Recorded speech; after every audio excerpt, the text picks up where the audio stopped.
Ces hommes, ces femmes, ces enfants font partie des quelques 10 000 personnes au maximum qui sont parvenus à fuir El Fasher pour se réfugier ici dans ce camp de Tawila. 70 km séparent les deux villes, une distance que beaucoup d'entre eux ont parcourue en quelques jours, malgré leurs blessures et les traumatismes.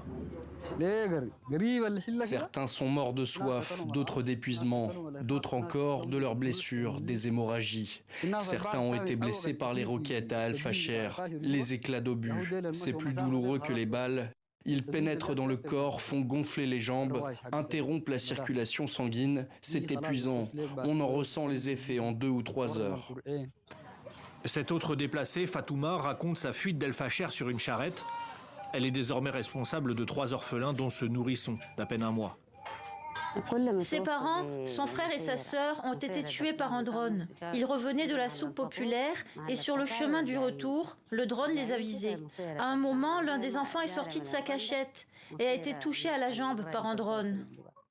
Ce témoignage vient corroborer les accusations de crimes de guerre et les exactions contre les civils perpétrées par les forces de soutien rapide, depuis que ces militaires ont conquis El Fasher.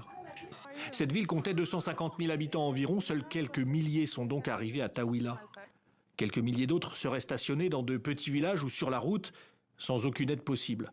On sait pour le coup de manière assez certaine qu'il y a environ 6 000 à 7 000 personnes qui sont parties sur le Darfour de l'Est. Il y a encore certainement plein de gens qui sont en fait sur la route et échelonnés tout le long du trajet, voire dans des zones complètement désertiques. Même principe vers le nord, il y a des gens qui sont partis vers la ville de Al-Daba et c'est très très loin, quoi. Donc ça va leur prendre du temps pour arriver pour ceux qui ont décidé de partir dans cette direction.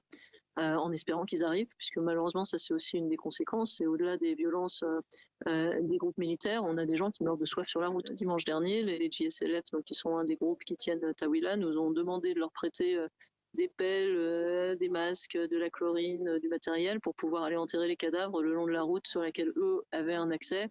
Et quand ils sont rentrés, ils nous ont dit qu'ils avaient enterré 26 cadavres, hein, donc de gens qui effectivement avaient tenté de rejoindre Tawila mais n'étaient pas arrivés au bout du chemin. Plusieurs dizaines de milliers d'habitants pourraient donc être encore piégés à l'intérieur d'El Fasher. Les ONG disent craindre le pire.